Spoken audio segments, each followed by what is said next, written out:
Happy Soden Bowl, Saturday night. Week 6 is on us. I am S. Soden with SBN. Wanted to take a look at my top 10 through week 6. There's been a little bit of a shakeup here. We had a couple owners that left the league. One just, his sim rating was too low. We warned you guys. You get to grade each other. And unfortunately, he felt the repercussions of getting a poor grade.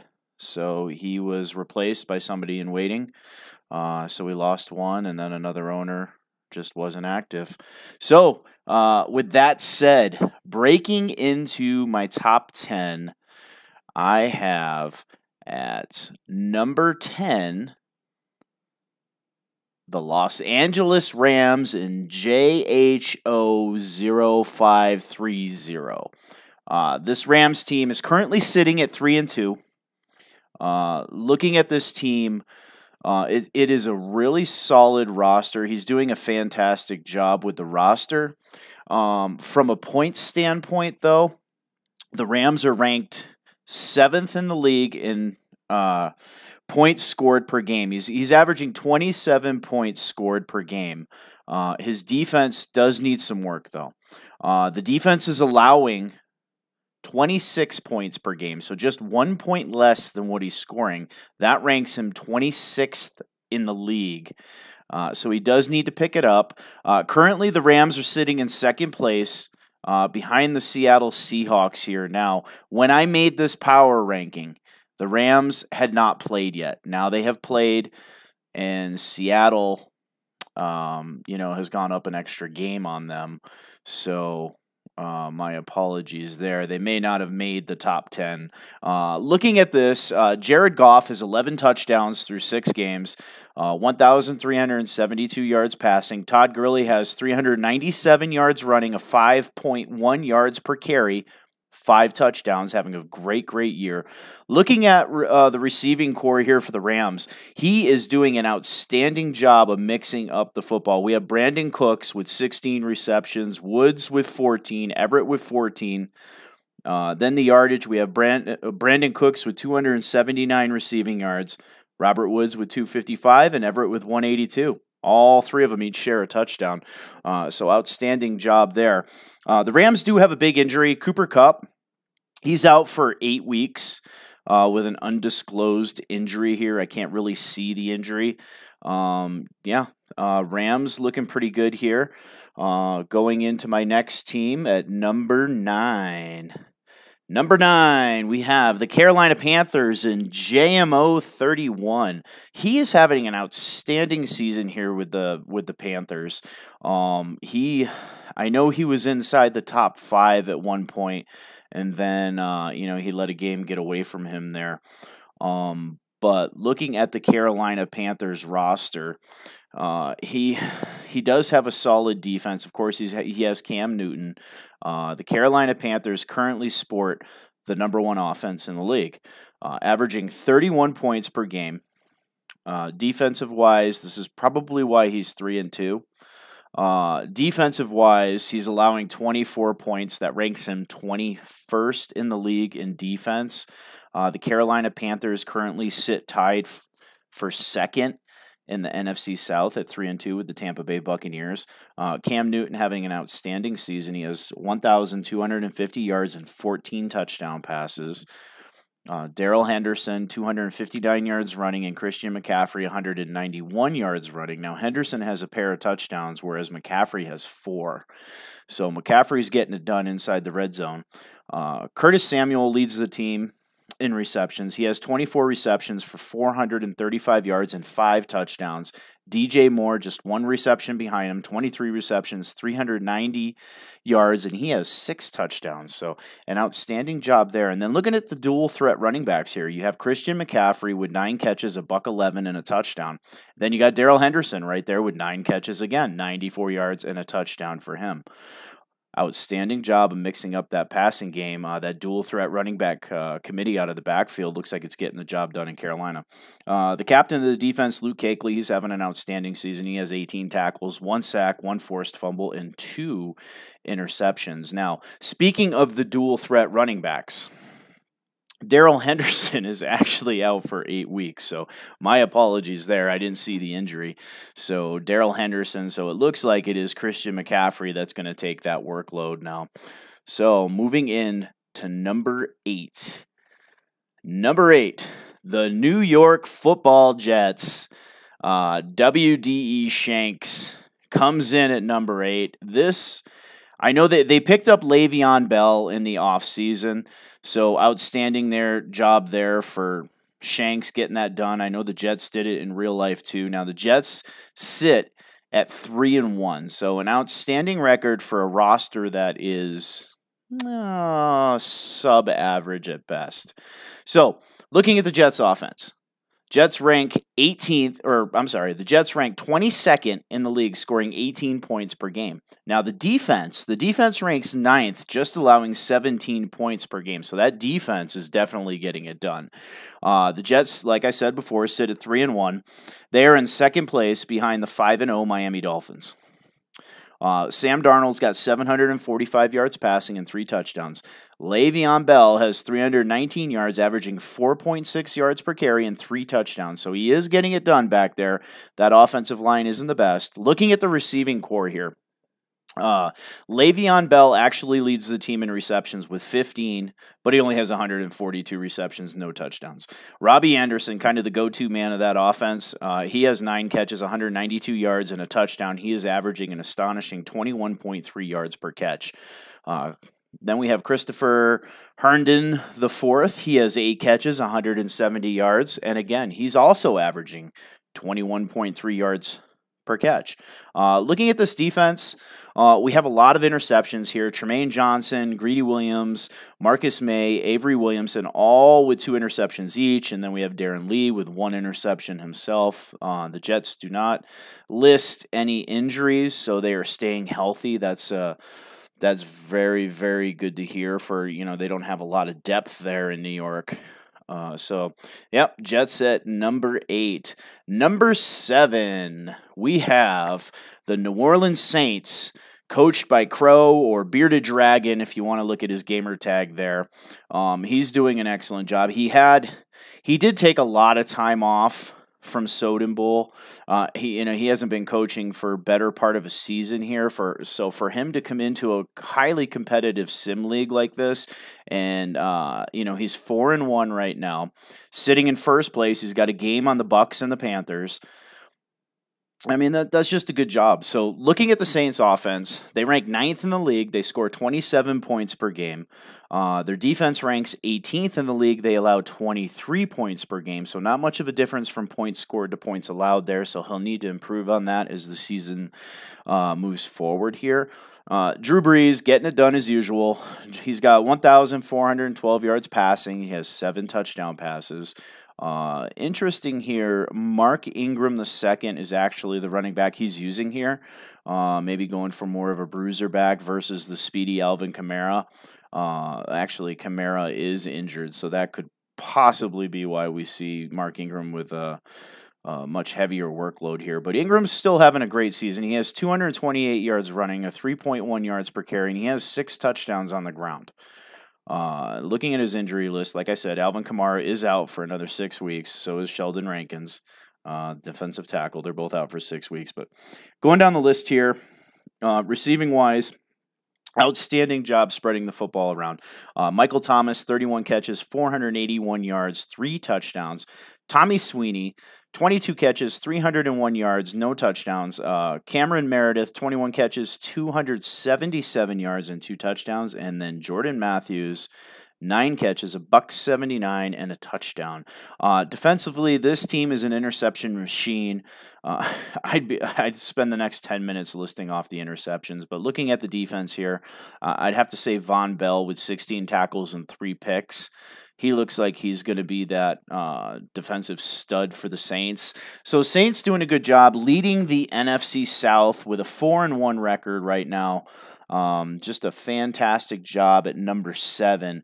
Number 6. Now, number 6, I played this guy, and he played an absolute excellent game. Very high-powered, good defense. He plays a lot of mind games. I'm still kicking myself for not checking down on 4th down to Lindsey. He moved up. He fooled me. I threw over the top. It was knocked down on 4th down, and he came away with the win. So number 6, the Oakland Raiders and NFZ Shockwave. He had a sim loss here. I kind of feel bad about this one because it was an undefeated Chargers versus the undefeated Raiders, and for whatever reason, they just couldn't get the game together. So it's his only loss of the season so far as of right now. So he sits at 4-1, and he's in second place in my division in the AFC West. So leading the AFC West, we have the Los Angeles Chargers at 5-0. Then we have the Raiders at 4-1 and the Broncos at 3-2. Looking down the list here at the Raiders sport the 6th best offense. Now, they have been leading the league for most of the season, up until he faced the Broncos, until he faced my team, and we had a low-scoring slugfest. So that may have made him drop a little bit on the offense, but it also helped him on the defense because he didn't allow very many points either. So he is 6th in offense. He averages 27 points per game. He's also 8th, ranked 8th in the league in defense, just allowing 16 points. So that's a really good average. That is a championship-style average between the points allowed and the points scored. Moving down the list here, looking at the stats, we have Derek Carr, who is having an excellent season. He has 1,569 yards passing and 13 touchdown passes. His number 1 running back right now is TJ Logan with 234 yards and 3 touchdowns. He's averaging an astonishing 6.9 yards per carry, so keep feeding the Logan there. It looks like he's getting it done for him. No real injuries to speak of here. The Raiders actually list 0 injuries, so it's nice to see them healthy. Rashard Perryman, the deep threat, he has 16 catches, 428 yards, 4 touchdowns. He's averaging 26.8 yards per catch.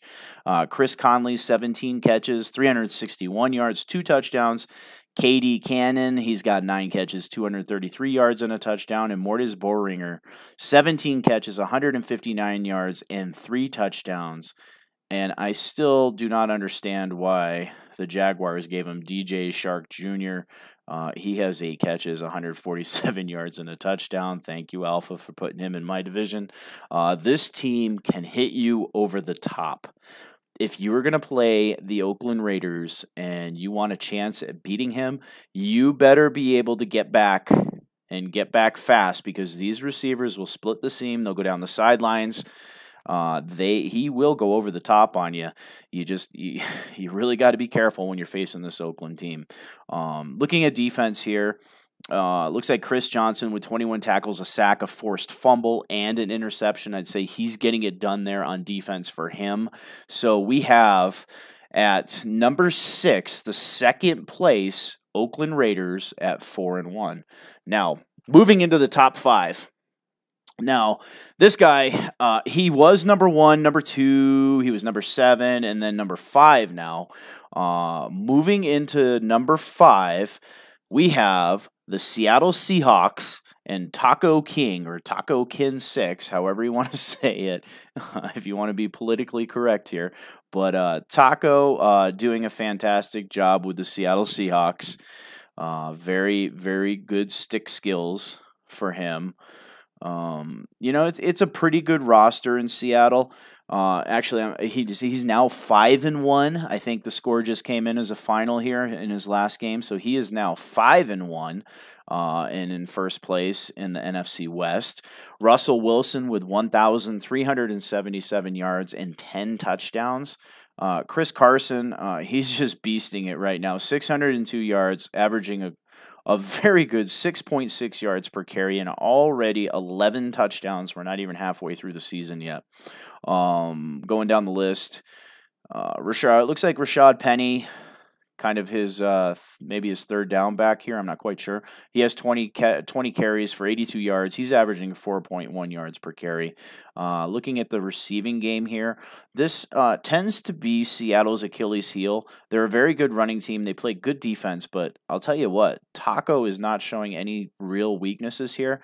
He's mixing it up. He's got Tyler Lockett with 398 yards and 4 touchdowns. Doug Baldwin, 323 yards, 2 touchdowns. Rashard Matthews, 286 yards and a touchdown.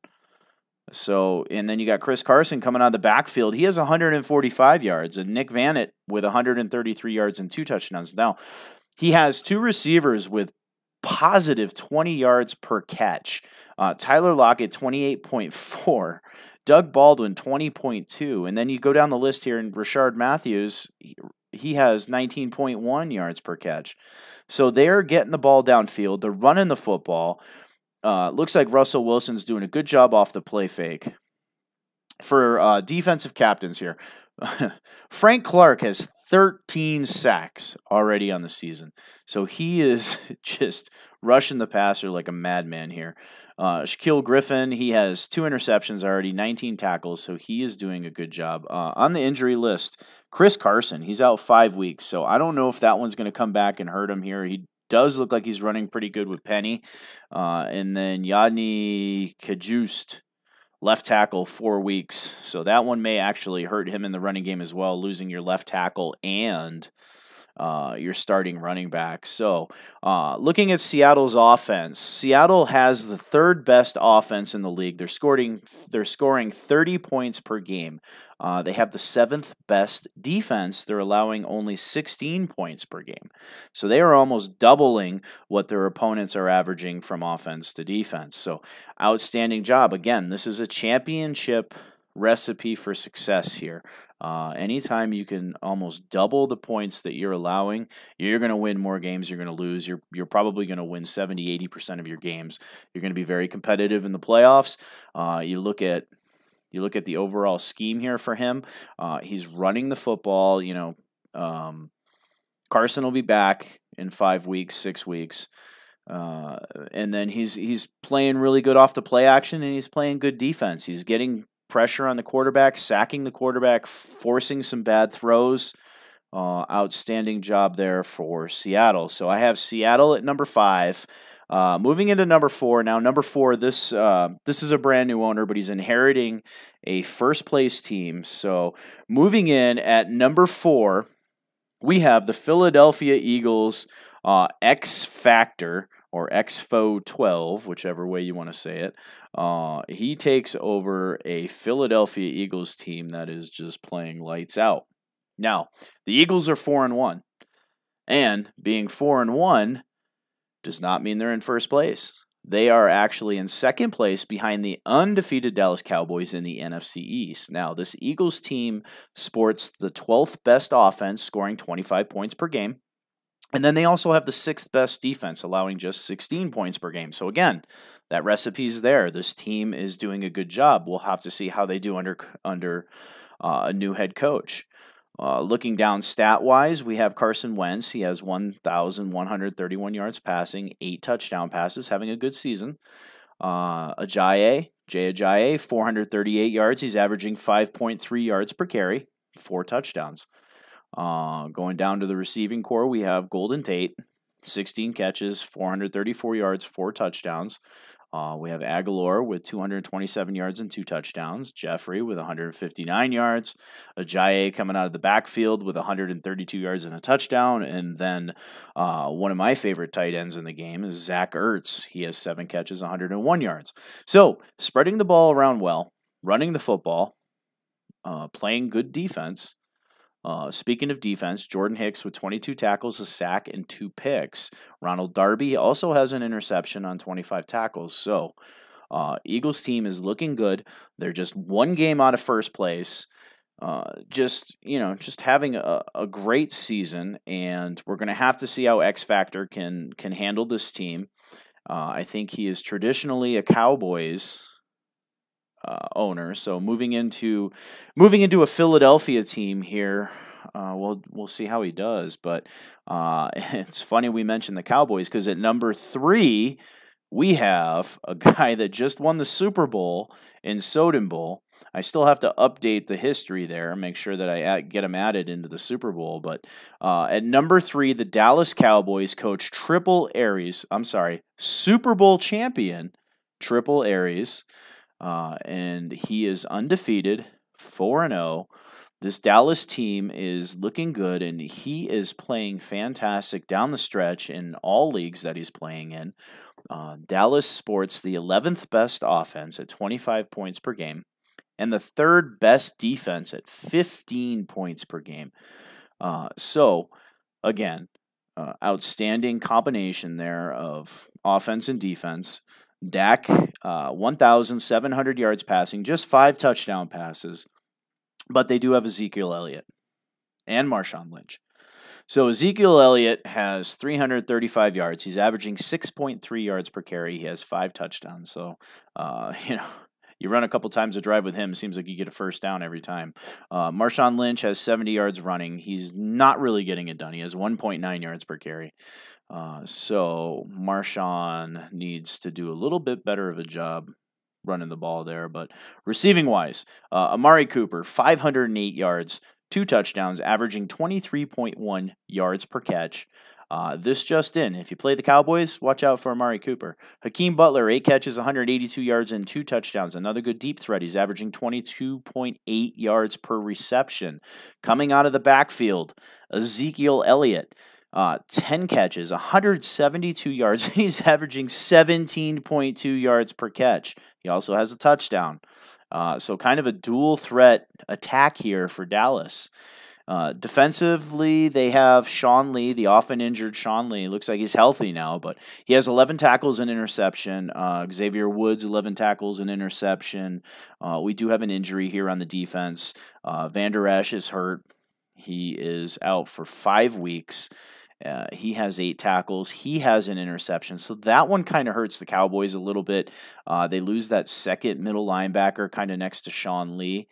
So hopefully Sean Lee can stay healthy because I don't think the Dallas Cowboys can afford to lose Sean Lee. That would really, with Van Der Esch being hurt, that would kind of put a damper in Dallas's defense there. So we have the undefeated 4-0 Dallas Cowboys at number 3. Number 2, we have the Los Angeles Chargers. Ivan Teeth, or however you want to pronounce his gamer tag, undefeated, a good roster, actually a very good roster in LA. That Charger team has a very good defense and, a pretty good offense here. Looking at this Charger team, they are currently ranked 10th in the league at scoring 25 points per game. They have the 2nd best defense. They're allowing just 13 points per game, so he is getting close. I have the number 1 defense in Denver. I think I'm averaging 11 points per game. He's just a couple points behind me. But again, I'm close to a 500 team. He is actually 5-0 right now, so he's on another level. I can't even compare him to my team. So that would be an insult to that Charger team. So the Chargers currently sit in first place in the AFC West at 5-0. They have the Oakland Raiders, whom they just defeated via a sim victory last week. So he does have a 1-game lead over the Oakland Raiders, a 2-game lead over the Broncos, and a 3-game lead over the Kansas City Chiefs. So he's looking good. He's got a pretty good roster here. Looks like Phillip Rivers is having another Phillip Rivers-like season. 1,127 yards and 8 touchdowns through 5 games. And then Melvin Gordon III, 351 yards, 3 touchdowns. He's averaging 3.9 yards per carry, so I expect that to come up a little bit. Then we have Austin Eckler with 78 yards. Again, he's averaging 3.9 yards per carry, and he also has a touchdown. Receiving core, Keenan Allen, 24 catches, 380 yards, and a touchdown. Hunter Henry, very good tight end, 19 catches, 209 yards, 2 touchdowns. Terrell Williams, he has 202 yards, 3 touchdowns. He actually leads the team in touchdown receptions. Mike Williams with 158 yards receiving and a touchdown. And then Melvin Gordon III out of the backfield, 8 catches, 114 yards, and a touchdown. Looking at the defense here, defensively, we have an injury. Corey Luggett, the defensive tackle, he's out 6 weeks for the Chargers, so that one kind of hurts, losing your defensive tackle up the middle. Looks like Mikkel Kendricks, 23 tackles, 1 sack, 2 interceptions, having a good game. We have Derwin James back there, a stud safety, 16 tackles, 3 interceptions for him. Then Jatavius Brown has 1 sack and 5 interceptions already. So through 5 games, he has 5 interceptions. Pretty stellar if you ask me. So, number 2, the Los Angeles Chargers at 5-0. Now, number 1, I think anybody in the league right now can tell you who the hottest team in Sim League is. He comes in and just dismantles a Hall of Fame owner in his first week. Was a just huge underdog going into that game. Prime time. So, number 1, the undefeated Miami Dolphins, Mr. Witness 36, stormed into the Sim League and Soden Bowl scene. He's done nothing but win since he's taken over the Miami Dolphins. So he is 5-0. He sits in first place in the AFC. He is 2.5 games up on Shanks' New York Jets. Well, he's 1 in the loss column up, 2 in the win column.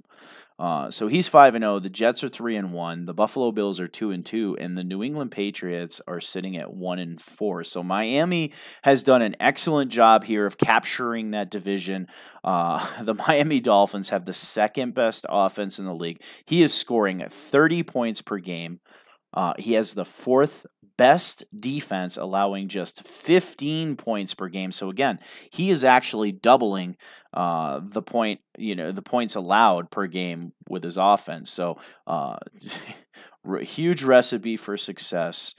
That Miami Dolphins team is led by rookie Kyler Murray, who has 1,142 yards passing and 11 touchdowns. Now, I had the pleasure of watching him play, and he did not look like a rookie at all. He was excellent. Ballage with 58 running attempts, 216 yards, 3 touchdowns, averaging just 3.7 yards per carry, so he could pick it up a little bit. But the dual threat Kyle Murray, 175 yards, averaging 9.7 yards per carry, and he has 3 touchdowns. So if you're facing the Dolphins, watch out. You've got Murray, you've got Ballage, you've got Kenyon Drake, 87 yards. You have Kareem Hunt, 79 yards and a touchdown. So this team has some weapons on the ground. They can get it done. And then over the top, we have Kenny Stills, 380 yards and a touchdown. Devontae Parker averaging 20.2 yards per reception, 3 touchdowns, 283 yards receiving, and Albert Wilson, 173 yards receiving, and he has 4 touchdowns. So working out a very good red zone threat there. Coming out of the backfield, we have Kenyon Drake with 4 catches, 85 yards, 1 touchdown. He's averaging 21.3 yards per catch. So I'm wondering if he took a screen pass to the house from long distance there. Defensively, we have Minkah Fitzpatrick, 4 interceptions there for the defense, so getting it done. Xavier Howard has a pick. Raquan McMillan has a pick. Jerome Baker has 2 interceptions, a sack, and a forced fumble. The Dolphins are healthy, and they are winning games. They look really good. So we have the Dolphins at number 1. So let's just kind of recap this thing here. So there's your recap there if you want to see the top 10. Again, I like these teams that have a good separation between points scored and points allowed, much like the Dolphins do, and a few of these other teams here. So, when you're just barely winning games, I mean, yes, a win is a win, whether it's by 50 or by 1, it doesn't matter. However, when you see a team that is just dominating offensively and defensively, that they tend to be the favorite. They tend to, if there's a close game, they tend to be the ones that pull through. an injury. A lot of times they can overcome the injury because they are playing so well on offense and defense. So just a wonderful job there by everybody. And let's go ahead and look at some of the statistical leaders while I have you guys here. So looking at our statistical leaders, our number one passing quarterback by yards is Derek Carr of the Oakland Raiders. So number one in the AFC. Number one in the NFC, Matty Ryan with the Atlanta Falcons. So Derek Carr has 1,569 yards. Matt Ryan has 1,431 yards. So he's doing a fantastic job there. Rounding out the top 5 passers, Drew Brees at number 3, Tom Brady at 4, and Russell Wilson at 5. Now, leading running back in the league. This one's not really much of a surprise. Taco King getting it done in Seattle. Chris Carson, our leading running back at 602 yards. Now, number 2 is a surprise. Number 2, we have the Kansas City Chiefs and rookie running back Josh Jacobs with 527 yards. So, rookie running back at number 2. Number 3, Telvin Coleman, Baltimore Ravens, the Ragin' Cajun Nacho. 476 yards, having a fantastic season in Baltimore. Just what the Ravens needed was another running back. If you count their quarterback as a running back, it's a good dual threat weapon. Number 4, the Philadelphia Eagles, Jay Ajayi. Rounding out our top 5, we have in Pittsburgh, James Conner. So interesting. The Pittsburgh Steelers let Le'Veon Bell go. Jets snap him up, but they don't really miss a beat. They got James Conner right there at the top in the top 5. He's got 422 yards, well on his way to a 1,000-yard season. Now, top 5 receivers in the league. Tyreek Hill, Kansas City Chiefs, 538 yards. Amari Cooper, the Dallas Cowboys. I think those two guys are kind of a no surprise wide receivers to put up there. He has 508 yards receiving. This one is a bit of a surprise for me. Paul Richardson Jr. of the Washington Redskins, Big Mike, 488 yards. Fantastic. I would not expect to see him in the top 5, never mind at number 3. Now, number 4, Michael Thomas of the New Orleans Saints. I can see this one coming. Drew Brees throwing the football, tons of weapons in New Orleans. So, Bearded Dragon doing a good job with Michael Thomas. Number 5, all-world wide receiver, Julio Jones. Now, Matt Ryan's ranked number 2 in passing yards. You got to figure Julio is going to be on this list somewhere. Julio with 457 yards ranks 5th for receivers. Defensive tackles category here. Our tackles leaders 1 through 5 here. We have Deion Jones of the Atlanta Falcons, Harold Landry III with Tennessee, Ronald Darby with Philly, Josh Bynes with Arizona, Sargent getting it done there. Michael Kendricks of the Chargers rounding out the top 5. Now, sack attacks here. Frank Clark of the Seattle Seahawks. He already has 13 sacks on the season. This just in. Block Frank Clark. Daniel Hunter, Minnesota Vikings, 11 sacks. Khalil Mack, 10 sacks. Now, I don't think you'll be able to block Khalil Mack with 3 or 4 guys. D Ford, very good pass rusher, edge rusher for the Chiefs. He has 10 sacks. And then rounding out the top 5, Barkevius Mingo, the Seattle Seahawks, with 9 sacks. So good job getting the sack attacks going there, guys. Interceptions. Now, turnovers are key, and a lot of times sacks or pressure on the quarterback, those can really kind of create turnovers. So, looking at our top 5. Devin White, Seahawks, 37-26. Sorry, I had to remember the numbers on your name there. But Devin White, he is with the San Francisco 49ers. It sounds kind of odd calling Seahawks' name and him being the San Francisco 49ers. But Devin White, 9 interceptions, outstanding job. We're not even halfway through the season, and he's almost in double digits. Jatavius Brown of the Chargers, 5 picks. My free safety, Jonathan Cyprien, was a free agent signing. He has 4 interceptions. He's been fantastic in the secondary with the number 1 ranked defense in Denver. And then we have Jaquiski Tart another San Francisco 49er. He has 4 interceptions. And then Minkah Fitzpatrick of Miami rounds that out. He has 4. So we have 3 guys tied for 4 there in the top 5. So wonderful job, guys. Let's run over the division leaders here real quick. So we have in the AFC East, we have the Miami Dolphins at 5-0, and then the Jets at 3-1. So the Jets in perfect position here for a wild card and challenging the Dolphins. AFC West, we have the 5-0 Chargers, and again, we have another 4-1 team here in the Raiders. So the Raiders looking good for a wild card. Then in the AFC North, we have the Pittsburgh Steelers and Baltimore Ravens, both tied at 3-2. The winless Browns and the Bengals at 1-4. So, AFC South, we have 2 solid coaches here with the Colts at 3-2 and the Jaguars both at 3-2. And then we have the winless Texans and the 1-5 Titans. So if you were going to pick a wild card out of these guys, I would select probably the Jets and the Raiders would be your wild card, and then teams kind of on the outside looking in, maybe need a break or two. We have the Denver Broncos. We have either the Ravens or Steelers, whichever one did not get the division. And, of course, we have the Jaguars and Colts, who are also all 3-2. So there's a lot of teams at 3-2 here that can make a play in the playoffs. We're not even halfway through the season yet. Moving into the NFC.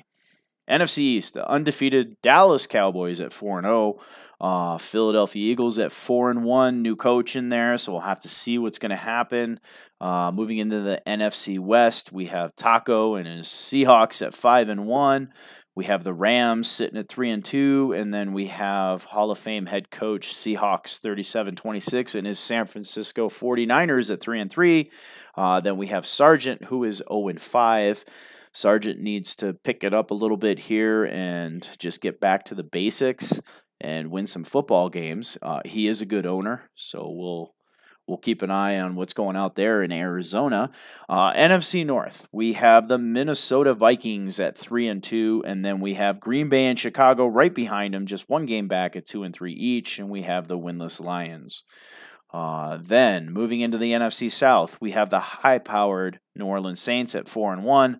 Then we have the Bucks and the Panthers both tied at 3-2, and the Atlanta Falcons at 3-3. So that's our division leaders. Looks like the wild cards here, the Eagles would be a shoo-in at 4-1.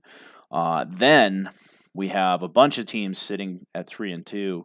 So we have the Los Angeles Rams at 3-2. We have the Buccaneers, the Panthers at 3-2. We have the Falcons just a half game out at 3-3.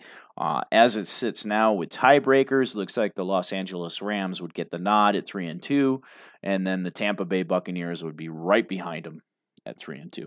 So that is our early, not even halfway through the season, power rankings.